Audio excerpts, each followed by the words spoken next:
नमस्कार। आजको यो जेएनएमए पोडकास्टमा हामीसँग हुनुहुन्छ child and adolescent psychiatrist doctor Utkarsh कार्कीज्यू। नमस्कार, स्वागत छ सर हजुरलाई।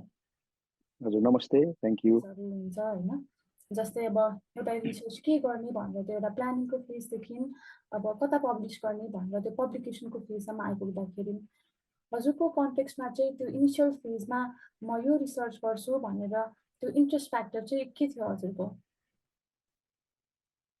हजुर यस्तो छ, अब यो हाम्रो जुन स्टडी छ यो clinical demographic profile of children and adolescents with ADHD भन्ने टाइटलमा हामीले गऱ्यौँ। सो जेनरली हेर्ने हो भने हाम्रो चाइल्ड एन्ड एडोलेसेन्ट साइकियाट्री या child and adolescent mental health it's at it's infant stage. So यो करिब 2015 देखि, so it has been only 8 to 9 years that we have started services, clinical services for children and adolescents with mental health problems. And in general, if we see the number of children that come to us in our clinic at Karki Children's Hospital, around 30 to 40% of these children have some kind of neurodevelopmental condition. And we very well know that ADHD is one of the most commonest childhood neurodevelopmental disorders or psychiatric disorders. And this ADHD also tends to persist in adulthood or adolescence. And if this is unidentified or misdiagnosed, underdiagnosed, and not treated, it could have a detrimental impact on the child's academic and overall functioning. So we thought, and also because of very limited research and studies that were done in Nepal, there's only 1 or 2, and also the sample size was very less. And obviously it's only hospital-based, and ours is also a hospital-based study. So we thought that why not see as to what the clinical demographic profile these children, present with, and also we wanted to look into the pattern of medication use, because we know that the first line medication or that has high evidence based treatment for ADHD, which is stimulant, is not available in Nepal. So we wanted to see what were the other medications that are commonly used in Nepal. So that was the factor that drove us, or interest made us, look into this topic and carry out our research.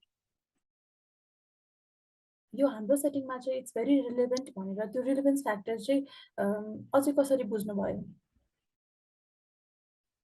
Relevance factor भन्नाले, because like I mentioned, there are limited options, or I would say unavailability of treatment option, especially stimulant, which has a very high evidence-based,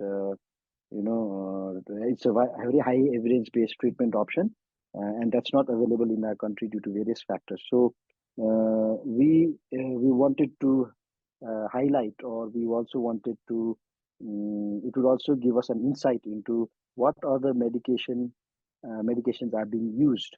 And although this was not the objective of our study, but this would also inform different stakeholders, different professionals, and also it would highlight and and let them know that we have so many children that presents to us with ADHD. As also in our study, we have seen that the period prevalence we found was similar to other studies, and it's quite high. And if we have treatment options, I think this would result in significant improvement in the child's overall functioning. And also this we wanted to highlight to all the readers as well who are interested in mental health conditions of children and adolescents.